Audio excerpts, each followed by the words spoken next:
স্বামীজির জীবনের তিনটে বড় ঘটনার সঙ্গে 19 তারিখের যোগ রয়েছে। এটা কাকতালীয় নাকি আমি সে নিয়ে আলোচনা করছি না। স্বামীজিকে মেসনিক লজের মেম্বারশিপের জন্যে রেকমেন্ড করেছিলেন ডব্লিউ.সি. ব্যানার্জি, নিমাই চরণ বোস, সে যুগের সবচেয়ে বড় অ্যাটর্নি, বিশ্বনাথ দত্তের বন্ধু। বিশ্বনাথ দত্ত মারা যান 84 সালে শ্রীরামকৃষ্ণের কাছে চলে আসেন পাকাপাকিভাবে। Sisters and brothers of America, এটা কিন্তু মেসনিক লজ থেকে শেখা। স্বামীজির বড় গুণ ছিল তিনি রিটেন করতে পারতেন ভীষণ ভালোভাবে। পাশ্চাত্য থেকে কলকাতায় ফেরেন 19শে জানুয়ারি, আবার 19। পাশ্চাত্যে স্বামীজি প্রতিষ্ঠা পেলেন সেটা 19শে সেপ্টেম্বর 1893। তারিখ বিবেকানন্দের জীবনে একটা বড় ঘটনা হিসেবে এসেছে। স্বামীজি যে একজন মহাপণ্ডিত আমেরিকানরা গ্রহণ করে ফেললো সেদিন। স্বামীজি তো বিখ্যাত হয়েছিলেন আমেরিকাতে, এদেশে বিখ্যাত হন। এদেশে স্বামীজির সবচেয়ে বড় অন্তরায় ছিল তার যা। স্বামীজি নিজেই লিখছেন, বিশেষত কায়স্থগুলো পয়দা হয় আমি এখন চোরদায় ধরা পড়েছি। ফিরে আসার পর নানা লোকে প্রশ্ন করতে, স্বামীজি আপনি কি খেতেন ওখানে? স্বামীজি বলতেন আমি যা পেতুম তাই খেতুম। আমাদের দেশের মানুষ কিছুতেই স্বামীজিকে ব্রাহ্মণ নয় বলে গ্রহণ করেনি। রামকৃষ্ণ যদি ব্রাহ্মণ না হতেন এই পোড়ার সমাজ তাকেও রেকগনাইজ করতো না। কোনো বেলুড় মঠ সম্বন্ধে বহু লোক সমালোচনা করেন যে সাধুরা কেন মাংস খান। স্বামীজি বলছেন যে ওই যে মিনমিনে পিনপিনে ভাব, সাত চরে রা করে না, কথা বলতে পারে না, ওটা বৈরাগ্য নয়, ওটা কৃমি। কি স্বামীজি একটা চিঠিতে লিখেছেন তার গুরু ভাইদের, খুব বিরক্ত হয় যে ওরা ঠাকুরকে কুঁড়ে ঘরের মধ্যেই রাখতে চায়। ম্যাক্স মুলার ঠাকুরের উপর বই লিখে ফেলেন, ভাবুন তো। এবং বিদেশে বলেই তো স্বামীজি সম্মান পেলেন। স্বামীজি বলছেন যে we are most inefficient, workless and lustful of all Hindus. স্বামীজির যে সমাধি মন্দির সেটা 2 দশক সময় লেগেছিল। কায়স্থের জন্য মন্দির কেউ টাকা দিতে রাজি হয়নি। শ্রীরামকৃষ্ণ স্বামীজিকে বলেছিলেন যে এদের ভালোবাসা দিয়ে বেঁধে রাখবি। আমি বলছি তো একেবারে যে ফ্রিকশন হয়নি তা নয়। যেমন এখন স্বামীজিকে বিরাট ভাবি, বিরাট ব্যক্তিত্ব, গুরু ভাইদের কাছে তো তিনি তা নন। গুরু ভাইরা তো তাকে অ্যাসেসই করতে পারতেন না যে তিনি কত বড়। ঠাকুর বিশেষভাবে স্বামীজিকে শেখাতেন।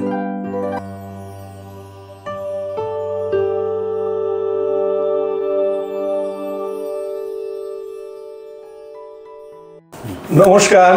স্মরণে, মননে, চিন্তায় ও চেতনায় স্বামী বিবেকানন্দ পডকাস্টে আপনাদের সকলকে সাদর অভ্যর্থনা ও আমন্ত্রণ জানিয়ে আজকে আমাদের এই অনুষ্ঠান শুরু করছি।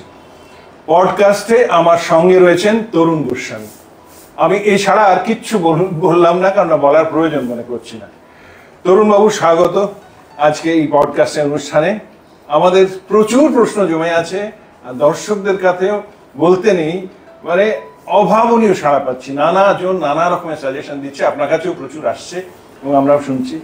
আমার বেশি ভূমিকায় না গিয়ে ডাইরেক্টলি প্রশ্ন দিয়ে শুরু করি। আমার প্রথম প্রশ্ন আজকে যে স্বামীজির জীবনে আপনার কাছেই শোনা কথা 19 তারিখের নাকি বিশেষ একটা তাৎপর্য রয়েছে। আপনি যদি আমি না বলে আপনি শুরু করুন যে 19 তারিখ স্বামীজির জীবনে কি ধরনের তাৎপর্য? স্বামীজির জীবনের তিনটে বড় ঘটনার সঙ্গে 19 তারিখের যোগ রয়েছে। এটা কাকতালীয় নাকি আমি সে নিয়ে আলোচনা করছি না। 1884 খ্রিস্টাব্দের 19শে ফেব্রুয়ারি স্বামীজি মেসনিক লজের মেম্বার হয়েছিলেন। মেসনিক লজে স্বামীজি মেম্বার হয়েছিলেন। তাতে অনেকে মনে করেন যে স্বামীজি কিছু নিজের সুযোগ সুবিধার জন্য হয়েছে, তারা জানে না মেসনিক লজের কাজটা কী। স্বামীজিকে মেসনিক লজের মেম্বারশিপের জন্যে রেকমেন্ড করেছিলেন ডব্লিউ.সি. ব্যানার্জি, যিনি 1885 সালে কংগ্রেসের প্রথম প্রেসিডেন্ট। স্বামীজিকে সেকেন্ড করেছিলেন নিমাই চরণ বোস, সে যুগের সবচেয়ে বড় অ্যাটর্নি, বিশ্বনাথ দত্তের বন্ধু। এবং স্বামীজি মেসনিক লজ, যেটি এখনও পার্ক স্ট্রিটে আছে। মেসনিক লজ তো আমরা জানি যে সিক্রেটলি সোশ্যাল সার্ভিস করে বেড়ায় এবং তাদের কী ওত কেউ জানে না বাইরের লোক। স্বামীজি ওই পার্ক স্ট্রিটে গিয়ে মেম্বার হয়েছিলেন, কন্টিনিউ করতে পারেননি, কারণ 84 সালে বিশ্বনাথ দত্ত মারা যান, 84 সালে শ্রীরামকৃষ্ণের কাছে চলে আসেন পাকাপাকিভাবে, ফলে সম্ভব হয়নি। কিন্তু স্বামীজি 19 তারিখে একটা বড় ঘটনা ঘটেছিল, মেসনিক লজের মেম্বার হয়েছিলেন। এবং এই যে sisters and brothers of America, এটা কিন্তু মেসনিক লজ থেকে শেখা। মেসনিক লজ যখন কোনো অ্যাড্রেস করে তখন তারা বক্তৃতা বলে সিস্টার্স অ্যান্ড ব্রাদার্স। আচ্ছা আচ্ছা। সেটাও স্বামীজি যে অন দি স্পট নয়, স্বামীজির বড় গুণ ছিল তিনি রিটেন করতে পারতেন ভীষণ ভালোভাবে। তাই 19শে ফেব্রুয়ারি তার জীবনের বড় ঘটনা। স্বামীজি প্রথমবার পাশ্চাত্য থেকে কলকাতায় ফেরেন 19শে জানুয়ারি 1897 সালে, আবার 19। এবং তার সে অসাধারণ ঘটনা, সেদিন খুব আগের দিন খুব বৃষ্টি পড়েছে, ঠান্ডা। গিরিশচন্দ্রের মনে হয়েছিল যে হয়তো ভিড় হবে না শিয়ালদা স্টেশনে। তিনি বারবার ভাই অতুলকে পাঠিয়েছেন। যখন ভোরবেলায় স্বামীজির ট্রেন এলো, দেখা গেল লোকের লোকারণ্য, এবং সেখানে যুবকেরা ঘোড়ার গাড়ির ঘোড়া সরিয়ে নিজেরাই টেনে নিয়ে গেলেন শিয়ালদা স্টেশন থেকে বাগবাজারে পশুপতি বসুর বাড়ি।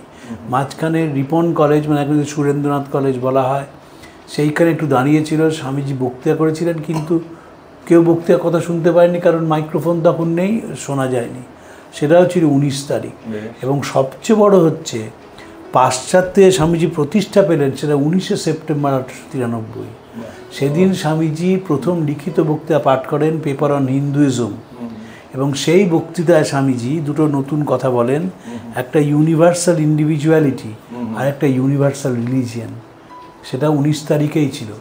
19 তারিখ বিবেকানন্দের জীবনে একটা বড় ঘটনা হিসেবে এসেছে। কাকতালীয় হোক আর যাই হোক, এর এফেক্ট সাংঘাতিক। 19 তারিখে বক্তৃতা করেছিলেন স্বামীজি, সেখানে একেবারে সর্বজনীন ধর্মটা কেমন হবে সে বিষয়ে পরিষ্কার রূপরেখা স্বামীজি দিয়ে দিয়েছিলেন। অসাধারণ সেই তার রূপরেখা, উদারতায় সেই ধর্ম তার অনন্ত হাত বিস্তৃত করে পৃথিবীর সব মানুষকে আলিঙ্গন করবে। সেই ধর্মে কারোর প্রতি অসহিষ্ণুতা বা পীড়নের কোনো স্থান থাকবে না। সেই ধর্ম সকলের দৈব অস্তিত্ব স্বীকার করবে এবং তার মূল কাজ হবে সেই দৈব অস্তিত্ব বিকাশের সহায়তায়। সেই ধর্ম পুরুষ ও নারী, সাধু ও পাপী সকলের উপর তার আলোকে একভাবে বিচ্ছুরিত করবে। সেটা 19 তারিখেই ঘটেছিল কিন্তু। এবং তারপরেই একেবারে স্বামীজি যে একজন মহাপণ্ডিত, আমেরিকানরা গ্রহণ করে ফেললো সেদিন। অদ্ভুত অদ্ভুত। কিন্তু মানে খুব কাকতালীয় হলে এটার কোনো এক্সপ্লানেশন দেওয়া যাবে না, কিন্তু 19 তারিখের যে এত সুন্দর তাৎপর্য আমাদের কারোর স্ট্রাইকও করেনি, আশ্চর্য। তো এনিওয়ে, অশেষ ধন্যবাদ এই দারুণ দারুণ একটা কাকতালীয় ইনসিডেন্ট। আচ্ছা, আমার দ্বিতীয় প্রশ্ন, এটা অনেকেরই প্রশ্ন, আমি আপনাকে করি। এটা জানি না এই প্রশ্নের মধ্যে কোনো কন্ট্রোভার্সি আছে কিনা, আমার মনে হয় নেই। দেখুন, স্বামীজি স্বীকৃতি পেলেন তখন তার বয়স 30। মানে আমি ধরে নিচ্ছি যে শিকাগো বক্তৃতার থেকেই স্বামীজির বিখ্যাত হওয়া শুরু, তার স্বীকৃতি হয়তো কিছুদিন পেলেন। কিন্তু আমার প্রশ্ন হচ্ছে, তখনকার দিনে দেখুন বঙ্গ সমাজে মহাপুরুষ বলতে বা বিখ্যাত মানুষ বলতে অনেকেই তো ছিলেন, কিন্তু তারা পরিচিতি পেয়েছিলেন বা তারা বিখ্যাত হয়েছিলেন তাদের পরিণত বয়স, মানে at least if 60+, if not even more. আমি কোনো নাম করছি না, কোনো মহাপুরুষের নাম করছি না, কিন্তু সে তুলনায় স্বামীজির বিখ্যাত হওয়া কিন্তু 30 বছরে। কিন্তু এই স্বামীজির মতো একটা জ্বলন্ত আগুন, তাকে চিনতে পারলেন খুব কম। আমি জানি না এর কারণ কি হতে পারে।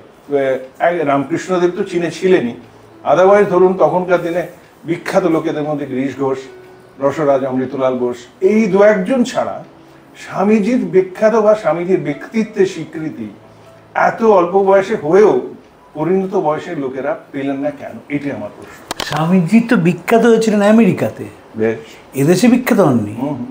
আমেরিকাতে গিয়েছিলেন, তার জন্য তিনি 30 বছর স্বীকৃতি লাভ করেছিলেন। এদেশে স্বামীজির সবচেয়ে বড় অন্তরায় ছিল তার জাত, তিনি ব্রাহ্মণ ছিলেন না। স্বামীজি নিজেই লিখছেন, বিশেষত কায়স্থগুলো পয়দা হয়, আমি এখন চোরদায় ধরা পড়েছি। স্বামীজি কালাপানি পার হয়েছেন, অখাদ্য কুখাদ্য খেয়েছেন বলে ব্রাহ্মণ সমাজ প্রচার করেছিল, এবং ফিরে আসার পর নানা লোকে প্রশ্ন করতে, স্বামীজি আপনি কি খেতেন ওখানে? স্বামীজি বলতেন, আমি যা পেতুম তাই খেতুম, ইলাবোরেট করেননি। এবং এই যে বেলুর মঠে স্বামীজি দুর্গাপুজো শুরু করেছিলেন, তার বড় কারণ ছিল যে এদেশের ব্রাহ্মণেরা মনে করতেন যে যেহেতু বিদেশে গেছেন, যেহেতু মেম সাহেবরা এসেছে, এবং যেহেতু স্বামীজি মাংস খান, ফলে স্বামীজি সাধু নন। তাই জন্যে শিষ্য শরৎচন্দ্র চক্রবর্তী লিখছেন যে যখন তিনি বেলুর মঠে আসতেন নৌকা করে, তখন নানা মানুষ নানা আলোচনা করতো। স্বামীর সংবাদে আছে, স্বামীজি বলেছিলেন যারা সংস্কারক হন তারা যা বলেন সেটা সমালোচিত হয়, কিন্তু সমাজ শেষ অবধি সেটাকে গ্রহণ করে। সেই জন্যও দুর্গাপুজো করাটা বড় জিনিস, যে একেবারে যে হিন্দু আচার বিচার যা সেটা মেনেই পুজো হচ্ছে। স্বামী আমাদের দেশের মানুষ কিছুতেই স্বামীজিকে ব্রাহ্মণ নয় বলে গ্রহণ করেনি। দেখবেন শ্রীরামকৃষ্ণের প্রথাটা ভেঙেছিলেন, তার গৃহী শিষ্য সবাই অব্রাহ্মণ। রামচন্দ্র দত্ত, গিরিশচন্দ্র ঘোষ, দুর্গাচরণ নাগ, অধরলাল মিত্র, সুরেন্দ্রনাথ মিত্র। কেমন একমাত্র বৈকুণ্ঠনাথ সান্যাল তিনি ছিলেন ব্রাহ্মণ। তার সন্ন্যাসী শিষ্যের অধিকাংশই অব্রাহ্মণ। নরেন্দ্রনাথ দত্ত, রাখালচন্দ্র ঘোষ, রসিকলাল চন্দ্র সকলেই ছিলেন অব্রাহ্মণ। অধিকাংশই, শারদানন্দজি রামকৃষ্ণদেব ব্রাহ্মণ ছিলেন। স্বামীজির অন্তরায় হয়েছিল তার ব্রাহ্মণ না হওয়াটা, এবং শ্রীরামকৃষ্ণ যদি ব্রাহ্মণ না হতেন এই পোড়ার সমাজ তাকেও রেকগনাইজ করতো না। কারণ স্বামীজি বারবার বলেছেন যে আমরা এখন ছুতমার্গের মধ্যে চলে এসেছি, এখন ঈশ্বর গোলকেও নেই দুলোকেও নেই, এখন তিনি ভাতের হাঁড়িতে, ছুঁয়ো না আমায় ছুঁয়ো না, এ ডোন্ট টাচিজম। স্বামীজি কি করলেন? ভারতবর্ষের কথা পাশ্চাত্যে বললেন, পূব পশ্চিমের মিলনের কথা বললেন, সেটা তাদের কনসার্ন নয়। কনসার্ন হচ্ছে কী খেতেন স্বামীজি, কেন মাংস খেতেন। এখনও বেলুড় মঠ সম্বন্ধে বহু লোক সমালোচনা করেন যে সাধুরা কেন মাংস খান। মাংস খাওয়ার সঙ্গে যে সেবার, মাংস খাওয়ার সঙ্গে যে ভেতরের জাগরণের কোনো যোগ নেই, এটা এখনও লোককে বোঝানো যায় না। খুব দুর্ভাগ্যজনক, সেটা দুর্ভাগ্যজনক বলতে যাচ্ছে না, অত্যন্ত দুর্ভাগ্য, ভেরি আনফর্চুনেট যে এখনও রামকৃষ্ণ মিশনের বহু সন্ন্যাসী তারা সমালোচিত মিশন সম্বন্ধে কেন ওরা মাছ মাংস খান, কী এসে গেল তাতে? আমাদের দেশে স্বামীজি বলছেন যে ওই যে মিনমিনে পিনপিনে ভাব, সাত চরে রা করে না, কথা বলতে পারে না, ওটা বৈরাগ্য নয়, ওটা কৃমিকীট। হ্যাঁ, ওই যে মিনমিনে ভাব, মাংস খাবো না, এটা ছোবো না, এই যে ছোবো না খাবো না, সঙ্গে সঙ্গে কী হলো, মনটা ক্লাউডেড হয়ে গেল। শ্রীরামকৃষ্ণের বিরুদ্ধে ছিলেন, তাই জন্যে তিনি কোনো রকমের এর মধ্যে সীমাবদ্ধ রাখেননি, বিদেশে চলে গেলেন। এবং তিনি তো জোর করে পাঠালেন স্বামীজিকে। যখন মাদ্রাজে ভক্তরা জিজ্ঞেস করছেন যে আপনি কার সঙ্গে রাত্রিরে কথা বলেন, স্বামীজি বলছেন আমার গুরুদেবের সঙ্গে, তিনি চান আমি বিদেশে আমি যাব না, শেষে হ্যাঁ বলে দিয়েছি। কেন? কারণ তাঁর যে শ্রীরামকৃষ্ণের যে বিশ্বাস, যে সমন্বয়ের বার্তা, এটা আন্তর্জাতিক মঞ্চে পৌঁছানোর দরকার ছিল। স্বামীজি একটা চিঠিতে লিখেছেন তার গুরু ভাইদের, খুব বিরক্ত হয় যে ওরা ঠাকুরকে ওই কুঁড়েঘরের মধ্যেই রাখতে চায়, দক্ষিণেশ্বর কুঁড়েঘরের মধ্যে রাখতে চায়, যে ঠাকুরকে ছড়িয়ে দেওয়া। যখন রামকৃষ্ণ মিশন প্রতিষ্ঠা হচ্ছে, স্বামীজি বলছেন যে যার মৃত্যুর 10 বছরের মধ্যে তার পূর্ণ নাম পৃথিবীতে ছড়িয়ে পড়েছে, এই সঙ্গ তার নামেই হবে। ম্যাক্স মুলার ঠাকুরের উপর বই লিখে ফেললেন, ভাবুন তো, একজন পরাধীন দেশের সন্ন্যাসী, কলকাতার, তখন পরাধীন ভারতের রাজধানী, তার সম্বন্ধে বই লিখে ফেললেন কে? ফ্রেডরিক ম্যাক্স মুলার। তিনি তো পাশ্চাত্যে ইউরোপের সবচেয়ে সম্মানিত ব্যক্তি, তিনি বই লিখে ফেলছেন, এবং অসাধারণ বই, Ramakrishna is life and sayings. আচ্ছা, আপনার কি মনে পড়ছে যে স্বামীজির বৈশী, ধরুন কোনো তৎকালীন মানে সেই সমাজে আর কি, স্বামীজির বৈশী বা স্বামীজির বৈশীর পাশাপাশি স্বামীজির মতো বিখ্যাত অন্য কোনো বাঙালি বা অন্য কোনো ভারতীয়? না, হয়নি তো। ধরুন রবীন্দ্রনাথ নোবেল পুরস্কার পাওয়ার আগে তার সম্বন্ধে কী বলছে? ইন্ডিয়ান মিরর কাগজ লিখছে যে Tagore can be best describe as the champion of the ladies drawing room. হ্যাঁ, 1912 সালে নোবেল পুরস্কার পেলেন, তারপর তার সম্মান হলো, তার আগে কোথায় নেই। 30 এবং বিদেশে বলেই তো স্বামীজি সম্মান পেলেন।